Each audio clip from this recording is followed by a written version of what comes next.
Ashama daawwattoota keenya kabajamoo akkasumas jaallatamoo kam nagaa fayyaa jirtu. Egaa qophiin keenya kan barnoota itti fufee kan jiru ta'a jechuudha. Egaa namoonni chaanaala keenyaaf miseensa taatan akkasumas maatii taatan laayik godhuudhaan barnoota kana yookaan isinitti tole ta'e sheer gochuudhaan hawaasa bira irratti akka dhaqabu jechuudha. Nu cinaa dhaabbataa isin jenna akkasumas namoonni haarawaa taatan subscribe gochuudhaan maatii keenya ta'an afirraadhaan okkimee gama qophii itti dabarutti haa dabarru. Exit examii financial market and institution fi akkasumas public finance and public finance and taxation irratti jechuudha. Isaan lama walitti combine goone isaan kun wal fakkaatu jechuudha yeroo waa xiqqootti jechuudha. Kanaaf isaan kana walirratti exit examii baranaachuu irratti jechuudha. Akkasuma modeelii fi akkasuma estimate kan godhaman illee walitti isiniif dabaluudhaan isiniif isiniif hojjenna. Kanaaf video keenya eegaluun duratti akkuma baratame jechuudha. Namoonni video keenyaaf haaraa taatan subscribe like share gochuudhaan nu cinaa dhaabbadhaa. Akkasuma namoonni nuuf daawwachaa jirtan kana duratti illee laakiin keessan akkuma itti fufetti yaa jiraatu isiniin jechaa gama video keenyaatti isin dabarsina. Okay, gaafin keenya kan isa jalqaba har'a asirratti erginu kana jechuudha. Which of the following indicate when the producer shift the tax burden to the factor of the production or the suppliers of raw materials? Kanneen armaan gadii keessaa jechuudha. Kun waa'ee shifting jechuudha. Taaksii akkaataa itti shift godhamu irratti dubbachaa jira. Producerri tokko jechuudha. Shifting tax burden to the factor of productions nama raw materialii dhiyeessu sanaaf yoo tax burdenii sana akka irraa hojjetu factor akka godhuuf kan barbaadu yoo ta'e jechuun amma fakkeenyaaf namni tokko meeshaa tokko bitee jira. Fakkeenyaaf haa jennu konkolaataa fide haa jennu gala import exportiidhaayi. Konkolaataa sana yeroo bituuf deemu nama irraa bitu san bira dhaqee jechuun namni bitu kun jechuudha. Suppliers of raw materialii sana bira dhaqeeti taaksii wajjin irraa xiqqeessitee gatii taaksii irraa buuftee naaf kennitaa jedhaan jechuudha. Gatii taaksii irraa gabbuusee jechuudha. Yeroo kana taaksii sana akkam godhan jechuudha. Kaffaltiin taaksii sana baayerii osoo hin ta'in supplieriin akka kaffalu jechuudha. Haraasaniin deemaa jechuudha. Kanaafuu haala kanaan kaffalaa jechuudha taaksii sana. Taaksiin sun maal ta'a jedhee jechuudha. Taaksiin sun gosoota kam keessatti ramadamaadha. Taaksiin amma namni kun bifa kanaan taasisu kun taaksii kam keessatti dabalamaadha. Asirratti wanti focus godhamu forward shifting fi backward shifting keessatti jechuudha. Isaan lamaan kana jechuudha. Types of shifting keessatti jechuudha. Kanaafuu A forwarding shifting, B tax incident, C backward shifting, D tax impact. Okay. From forward shifting yeroo jennu jechuudha. The money burdens of the tax is transferred from the producer or from the seller to the consumers. Kana jechuun maallaqni taaksiif kaffalamu dirqamni taaksiif kaffalamu san transferred godhamaa jechuudha. From the producers gara nama oomisha oomishuu sanitti yookaan nama gurgurtaa sana gurgurutti to the consumers or the buyers gara nama bitutti yookaan gara nama itti fayyadamu deemutti taaksii maallaqa kaffalamuu san isaanitti darbaa jechuudha. Kana jechuun namni fakkeenyaaf konkolaataan jalqabe isin jedhe san namni konkolaataa sana gurguru san taaksii waliin osoo hin taane jechuudha. Gatii konkolaataa sanaa jechuudha waliin kennaa jechuudha nama bitu sanaaf. Supply yookaan buyer sanaaf jechuudha. Buyer or consumer kan makiinaa sanatti fayyadamu yookaan kan bitu sanaaf kennaa jechuudha. Akkamitti kennaaf jechuudha. Taaksii waliin akka kaffalu jechuudha. Inni taaksii konkolaataa kana abbichuma bitu sanatu kaffalaa jechuudha. Inni gatii konkolaataa sana irratti kaawaa jechuudha. Kun maal jedhama? Forward shifting tax jennaan. Kana jechuun forward jechuun dabarsuu jechuudha. Fuulduratti ichi dabarsuudha. Isaanis gara nama bituutti dabarsuudha jechuudha. Kanaaf forward shifting bifa kanaan hoogganamaa jechuudha. Kanaaf deebisaan keenya kanaa jechuudha. Backward shifting ta'a jechuudha. Akkuma ibsa jalqaba isin taasisanitti producerri jechuun Producer jechuun seller jechuudha. Namni gurguru san jechuudha. Shifting the tax burden to the factors of the suppliers of raw materials. Nama dhiyeessan jechuudha. Namni dhiyeessuun kan kaffalu yoo ta'e jechuudha. Namni konkolaataa sana dhiyeessu tax burdenii sana yoo kan fudhatu ta'e maal jennaani backward shifting jennaan jechuudha. Price raw materiality wajjin dabalatee jechuudha. Yookaan price of raw material xiqqeessee jechuudha. Kanaaf haala kanaan maal jennaan jechuudha. Backward shifting jennaan jechuudha. Backward shifting jennaan jechuudha. Shortly, forward shifting means the tax shifted from the seller to the purchaser. Shift ta'a jechuudha. Taksiin eenyurraa gara nama gurguruu sanarraa nama bitutti. Kana jechuun forward shifting dha. Backward shifting means the shifting is in which the tax is shifted from purchaser to the sellers. Shortly, gara nama biterraa gara nama gurguruu sanatti taxi yoo kan darbu ta'e backward shifting jennaan. Kun amma factor of the production from to the suppliers of raw material itti darbaa jira jechuudha. Gaafiin kun akka jechaa jirutti gara nama dhiyeessaa meeshaa sanaa yookaan nama producer jennuun jechuudha. Producer sanaati jechuudha. Kanaaf inni kun backward shifting jennaan jechuudha. Shortly yeroo ibsinu jechuudha. Okay, the other questions. One of the following is not a common activity of public finance and the private finances. Kan armaan gadii keessaa jechuudha. Finaansii mootummaatii fi finaansii dhuunfaa irratti kan waliinii kan hin taane yookaan it is not a similar activity. Similar activity kan hin qabne kamii jechuu isirratti. A. Borrowing. B. Adjustment of income and expenditure. C. Satisfaction of human want. D. Right to print currency. Borrowing namoonni dhuunfaa isin liqeeffatu mootummaa isin liqeeffata. Kun similarity isaaniiti. Akkasuma adjustment of income and expenditure baasii fi galii irratti jechuudha sirreeffamanii taasisu jechuudha. Akkaataa itti baasii fi expenditure and income irratti adjust godhan jechuudha. Akkasuma satisfaction of human wants. Akkasumas the private are satisfactions of wants and public are satisfaction of social or collection wants. There two both are the wants. Kanaafuu fedhii human want irratti kan guutanis ni qabu jechuudha lachuutu. Finance yeroo godhan kan namoonni dhuunfaa irratti finance godhan kan mootummaa akkasumatti hawaasa nama irratti jechuudha finance godha jechuudha.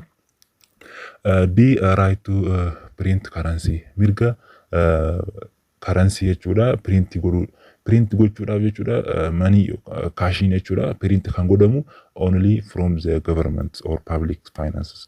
Kanaaf D ta'a jechuudha deebisaan keenya kan waliinii kan hin taane jechuudha. Right to printing currency isa sana ta'a jechuudha deebisaan isaa. Okay, the other questions. A place where buyer and the sellers of security or their agent or brokers meet in one central location to conduct traders is A. Organized exchange market. B. Security dealer market. C. Foreign exchange market. D. Over-the-counter markets. Kanneen armaan gadii keessaa jechuudha kan iddoo baayiriin fi seelariin jechuudha ittiin security isaanii jechuudha. Yookaan ejentiin isaanii bakka bu'ee yookaan brookariin isaanii bakka bu'ee jechuudha. Wal arkuudhaan centralized tokko bakka iddoo centralized ta'e tokko maal jennaanii bakka sana location san maal jedhama location traderin san maal jedhama jechuudha. Iddoo jechuudha security wan tokko itti wal jijjiiranii jechuudha actually centralized ta'e jechuudha. Kanaaf kun gaafiin salphaadha. A ta'a jechuudha organized exchange market ta'a jechuudha. Kanneen kaan waan hin taaneef keessattuu over countering kan organized market wajjin wal qabatudha waan ta'eef over counter jechuun this decentralized dha jechuudha inni bifa locationitiin osoo hin taane jechuudha bifa flexibilitytiin jechuudha unregulated kan ta'e jechuudha customization yeroo godhu jechuudha market irratti kan hojjetudha jechuudha haala saniin directly osoo hin taane jechuudha. The transaction are made between buyer and the sellers are by the decentralized godhate jechuudha. Kun garuu centralized dha jechuudha. Yeroo kana jechuun iddoo buyeriin fi selleriin itti wal jijjiirratan jechuudha. Kun aksiyoonii bitaa, kun aksiyoonii gurguraa jechuudha. Iddoo sana maal jennaaniin organized exchange market jennaanii jechuudha. Deebisaan isaa ta'a jechuudha. Okay, next, which one is the market where buying and selling different currency take place? Iddoo itti jechuudha. Buying fi selling itti godhamu jechuudha. Ittiin bitamee ittiin gurguramu. Maali wanni itti bitamee gurguramu? Their currency. Sharafa alaa jechuudha. Sharafa alaati wal jijjiiruu jechuudha. Iddoon sana maal jedhama kan jiru jechuudha. A. Capital market, B. Derivative market, C. Money market, D. Foreign exchange market. Kana yoo tokko tokkoon ilaallu jechuudha. Capital market jechuun the capital market are the long term investment such as a stock, bond that are traded in investors, financial institutions and professional brokers. Capital marketiin iddoo long term investmentiin irratti gaggeeffamudha jechuudha. Iddoo wal jijjiirraa currency osoo hin taane iddoo investorriinis dhufee investor irratti godhu jechuudha. Long term wantoota long term ta'an jechuudha. Buildingii ta'uu danda'a, stockholderii ta'uu danda'a, bondii ta'uu danda'a, wantoota akkanaa kana yoo kan hojjetan ta'e capital market jennaani. Money marketiin akkasuma ta'ee faallaa isa kanaati short term investment inni kun jechuudha. Usually 1 year or less to 1, such as a bank account, money market, treasury bill, wantoota kana hunda isaa jechuudha. Kan hojjetu money market jennaani. The derivative market as that a market are trading derivative instruments such as stock option, commodity future, value is based on underlying asset. Derivative market means the organized exchange or over-counter markets. Isaanowwan buying selling akkasumas wal qunnamsiisuudha jechuudha. Derivative jechuudha. Kanaaf deebiin keenya shortly foreign exchange market jechuudha. Kan jechuun that the price is world currency are determined or the forex market is essentially for international transaction in the goods or service and financial assets. Kanaaf yeroo maallaqa yookaan sharafa biyya alaa wal jijjiiraa irratti taasisan pileesii isaati. Bakki isin gaafate amma pileesiidha jechuudha. Pileesiin isaa maal jedhama? Foreign exchange market jennee hubachuu qabna jechuudha. Okay, another questions. Among the following, which one is a tax deductible expense in Ethiopian tax systems? Kan Romanii keessaa jechuudha. Kan deductible expense ta'e kan baasii nuti baasnu irratti taxiin deduct nurratti ta'u kamija in Ethiopian tax systems? A. Insurance expense, B. Damage covered by insurance policy or a contract of indemnity, guarantee or surety. C. A depreciation expense on building computer in a line with IFRS using a unit of production method. D. An expenditure of a capital natures. Firstly, deductible jechuun that a business expense are those that can be deducted from your business income when you file your taxes. This reduce your taxable income and they reduce the amount of tax you have to pay. This means it is a tax deductible. Tax deductible kan jennuun kan kaf baasiin nuti baafne sun jechuudha. Biizinasa keenya wajjin kan walitti dhufeenya qabu kan ta'u ta'e. Kan biizinasa keenya income fiduudhaaf from your business incomes. Income fiduudhaaf jechuudha. Biizinasa keenya irratti raawwannu san maal jennaan jechuudha. Deductible, tax deductible expense jennaan jechuudha. Baasiidha jechuudha. Expense baafna waan ta'eef yeroo san maal jennaani deductible jennaan jechuudha. Kanaaf deductible business expense are those that are directly related to your business. Biizinasa keenya wajjin kan walitti dhufeenya qabu. This includes like cost of goods sold, advertising, office suppliers, fakkeenya biiroo qopheessuu faadhaan haa ta'u baasiiwwan nuti akkanatti cost of goods sold faadhaaf baafnu jechuudha. Tax deductible expense qaba jechuudha. Kanaaf non deductible tax kan jennuun immoo they are not directly related to your business. This include like the entertainment, car payment, hedduu jira jechuudha. Personal expense faa jira jechuudha. Personal expense akkasumas fine or penalty wantoota kanaatiif jechuudha. deductible tax hin jennu jechuudha. Kan jechuun baasii nuti baafnu jechuudha. Relationii biizinasa keenyaa wajjin walitti hidhata waan hin qabaanneef non deductible expense jennaan jechuudha. Kanaaf asirratti immoo insurance expense yoo ilaalle kun tax deductible wajjin hidhata waan qabuuf deebisaan keenya A ta'a jechuudha. Tax insurance expenses. Insurance jechuudha kaffaltii insurance sanaaf kaffalamuudha jechuudha. Insurance sanaaf taxii kaffalamuu jira jechuudha.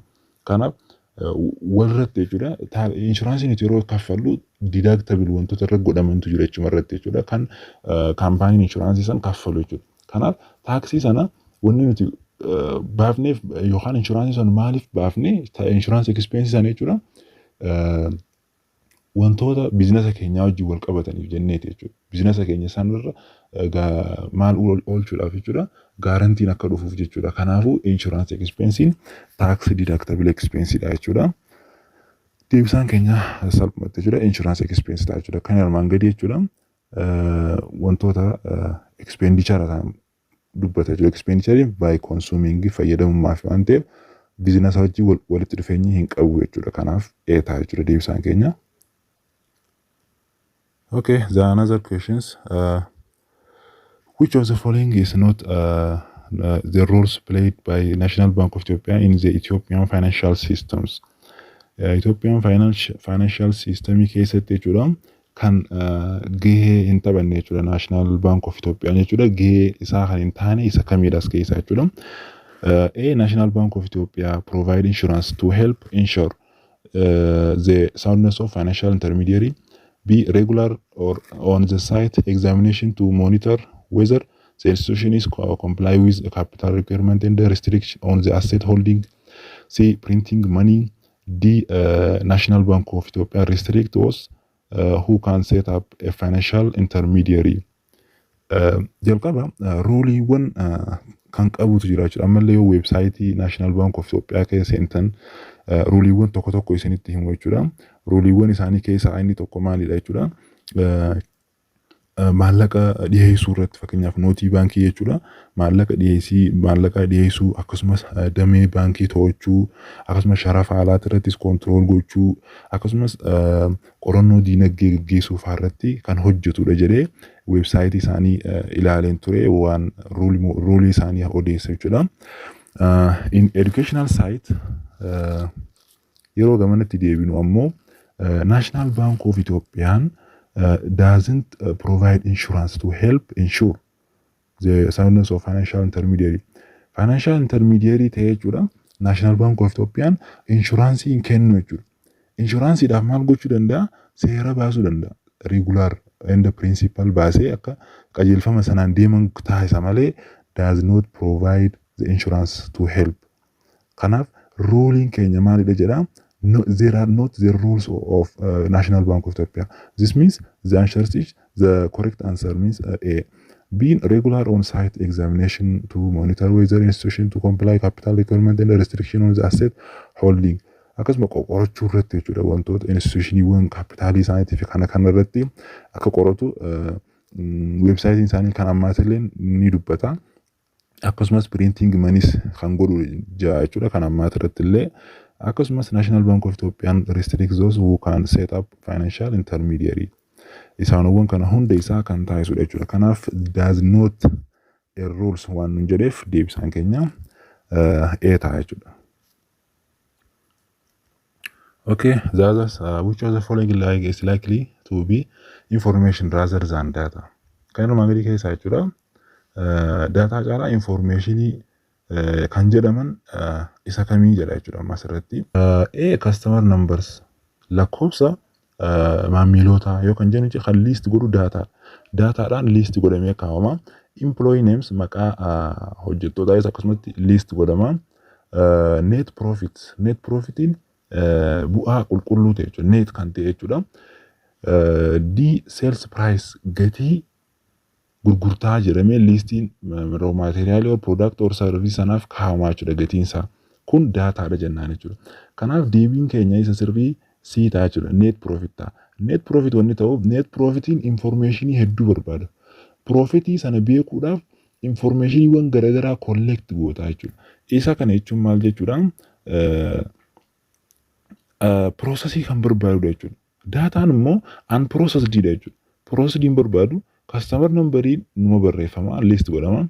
Gatiin pricetis list ma godhama jechuudha. Garuu net profitiin processii barbaada jechuudha. Profitii kan argachuudhaaf cost of goods sold jira, expensiin irratti godhamee jira, wantoota hedduu jira jechuudha. Kanaaf information yeroo jennu this data has been processed, organized and interpreted to add meaning and value. Akka value fi meaning argatuuf kan godhu information waan ta'eef information steppiiwwan kana hunda deemeeti argata waan ta'eef net profitii ta'a jechuudha. Deebiin isaa salphumatti C ta'a jechuudha. Okay, the other questions. Assume that the revenue from ABC company is bir 2 millions during the tax year ended Sane 30, 2014. ABC company or ABC share company tokko jechuudha galiin isaa kan waggaa dhumaa jechuudha kan Sane 30 jechuudha miliyoona 2 ture. Costii fi expense qaba jechuudha miliyoonii 2 kanarraa jechuudha. Costiin isaa miliyoona 1 akkasumas expense isaa 560 jechuudha respectively qaba. What is the taxable business profit and the business profit taxes? Asirratti amma waa'ee taaksii irratti jechuudha akkamitti akka kaffalu kan himu jiru jechuudha. Bu'aa keenya qulqulluun kan taaksiin irraa kaffalamu hagami akkasuma taaksiin nuti kaffaluudhaaf deemnus hagam takkaa jechuudha. What is the taxable business profit? Business profitii keenya irraa taaksiin hagam kamii kaffalama? Kan miliyoona 2 irraa kaffalamu. Galiin keenya miliyoona 2 erga jennee galii keenya kan miliyoona 2 kana osoo hin taane jechuudha. Kan net income yookaan kan galii qulqulluutirraa gibirri kaffalamaa jechuudha. Kanaaf taxable business profit jechuun isa sana jechuudha. Business profit taxiin ammoo hagam kaffalamaa taxiin business profit sanarraa taxii hagamtu kaffalama kan jedhu waliin ilaallaa jechuudha. Akkuma argitan this the following choosing are for the first solution and require net income and business income taxes. Kanaaf wanta barbaadamu qabuutu jira jechuudha asirratti. Deebisaan keenya D ta'a jechuudha. Akkamitti akka D ta'e ammoo waliin kan ilaallu ta'a jechuudha. Firstly taxable business profit keenya ilaaluudhaaf maal jennee jalqaba net income bihuu qabna jechuudha. Net income bihuudhaaf jalqaba gross profitiin keenya gross profit is equals to sales minus cost. Sales minus cost dha jechuudha. Selling keenya yookaan revenue jechuudha. Revenue or sale as they are the same. Miliyoona 2 jechuudha selling keenya. Akkasuma cost nuti miliyoona 2 kana keessatti baafnee miliyoona 1 jechuudha. Akkasuma yeroo gross profitiin keenya meeqa ta'a jechuudha? 1 million ta'a jechuudha. 1 million ta'a jechuudha. Ergasii gross profit erga arganne net income barbaaduun keenya dirqama ta'a jechuudha. Gross profit irraa miti kan taxable business profitiin barbaadamu yookaan kan bu'aa nuti irraa taaksiin kaffalamu kanaa miti jechuudha. Net income galii keenya qulqulluu sanarraa galiin qulqulluu sanarraa jechuudha taaksiin kaffalama waan ta'eef. Kanaaf net income is equals to gross profit minus expenses. Formulaan isaa isa kana jechuudha. Gross profit amma argannee jirra 1 million dha jechuudha. Akkasuma expense qabna 560 jechuudha. Yeroo kana walirraa hir'isnu 440 ta'a jechuudha net income keenya jechuudha. Akkuma diirratti argitanitti 440 maali jechuudha? Taxable business profit dha jechuudha.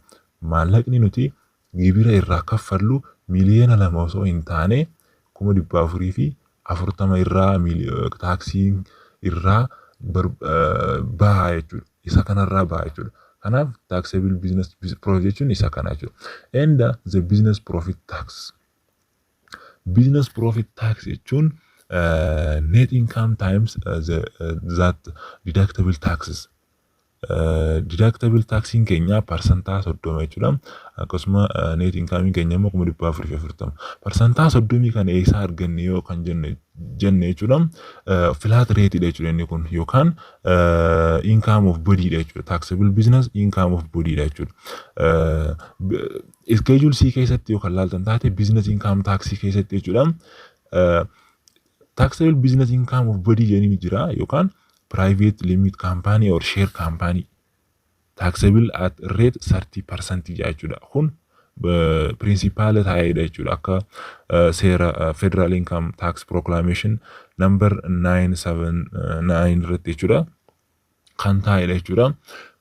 Assume that jira jechuudha gaafiin kun akkuma asirratti argite. Assume that the revenue from ABC share company that ABC share company as the body or the share company share company one time any share company deductibles on that for the net incomes 30% flat rates. Flat rate in yeroo hunda share company yookaan private limit company irraa muramu percentage 30 jechuudha. This is the constant rate of profit tax jechuudha. Kanaaf taxable business income or personal tax irratti jechuudha. So ta'e personal business income taxiin schedule table qaba jechuudha. Table sanarra deemneeti baafna jechuudha. Mee fakkeenyaaf osoo inni kun jechuudha 440 kun yookaan ABC company osoo hin taane nama dhuunfaa galii nama dhuunfaa kan business nama dhuunfaa ta'e 440 kun meeqaan baay'ifama percentage 35 baay'ifama jechuudha. Akkuma teebilii kana irratti argitanitti flat ratein ittiin deductible godhamu percentage 35 jechuudha. 440 kana jechuudha. Kanaaf inni kun one business or share company ta'eef percentage 30 baay'ifna jechuudha. Yeroo kana taaksiin nuti kaffallu 432 ta'a jechuudha. 432. Kanaaf deebisaan keenya salphumatti akkuma asirratti argitanitti D ta'a jechuudha. The others which of the following is false about percentage tax rates. Kanuma reef hojii qabatudha jechuudha gaafiin kun. Kan false jechuudha about percentage taxi kaffalamu irratti jechuudha kan sobatee kamidha jechuudha. A reality income 5% rate, technical service income 10% rate, income from casual rental of property 15 rate, interest income the 5 rate, and all capital gains are 13 rates. During the Ethiopian tax rates from proclamations, all capital gains as not really 30%.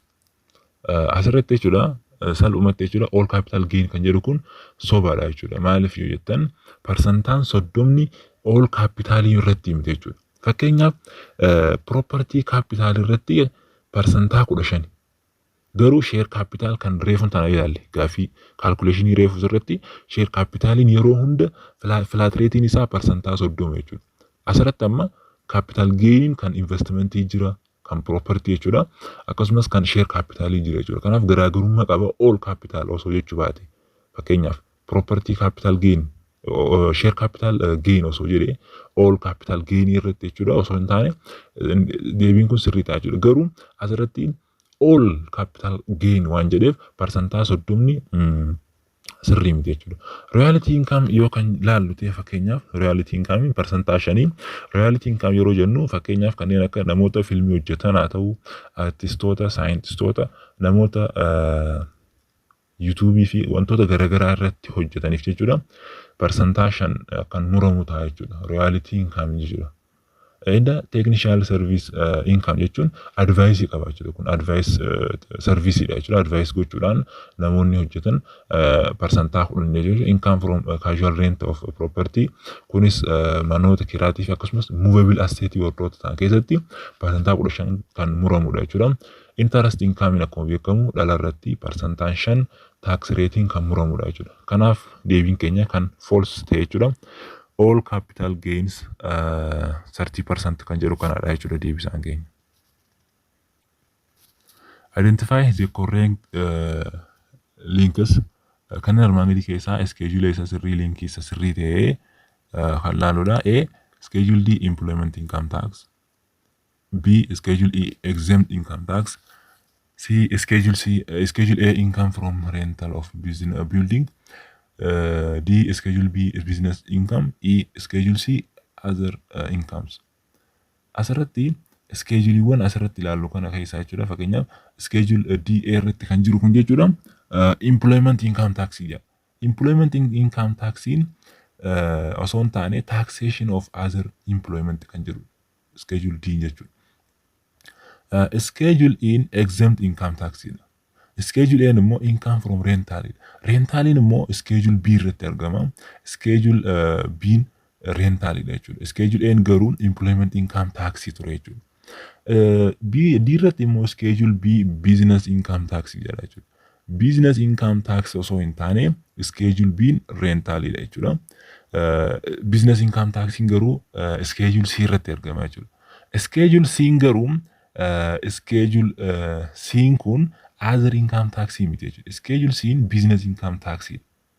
Other income tax D dha jechuudha. Schedule D. Kanaaf deebisaan keenya isa sirrii schedule E kan jedhu jechuudha. Exempt income tax. Exempt income tax jechuun namoota taaksiin irratti hin sassaabamu. Exempt jechuun kan irraa walitti sassaabuun hin dandeenye jechuudha. Isaanowwan less than taxable amount keessa jiranidha jechuudha. Kanaaf exempt income tax ta'a jechuudha. Linkiin isa sirrii jechuudha. Schedule isa sirrii irra jiru B ta'a jechuudha. Deebisaan keenya isa sirrii. The others dash means a payment of any kind received as a consideration for the use of or the right to use any copyright or artist or scientific works. Kan akkuma reefu laalletti jechuudha. Gaafiin kun income tax keessatti isaanowwan copyrights, artistii, scientific ta'an jechuudha. Wantoota isaanowwan kanarratti namoonni taaksii kaffalan maal jedhamudha. Isaanowwan taaksii kana kaffalan isaanowwan artistiis ta'e namoota scientistii ta'an jechuudha. Isaanowwan sanarratti kaffaltiin kaffalamu eenyu jedhaman jechuudha. Kanaaf A business incomes, B income tax, C royalty tax, D copyright tax. Asirratti kan ilaallu tax ratein asuma jalqaba irratti jechuudha. Royalty income tax ta'a jechuudha. Royalty income tax akkuma jalqabeenne namoota parsantaa meeqa kaffalan jennee jira jechuudha. Royaltiin parsantaa 5 kaffalu jechuudha. Filmii warroota hojjetan akkasumas namoota copyrightii jechuudha qaban jechuudha. Fakkeenyaaf muuziqaa irrattis ta'e fiilima irrattis akkasuma artistii scientific kan hunda kan hojjetu deebisaan keessa sirrii maal ta'a jechuudha. C ta'a jechuudha.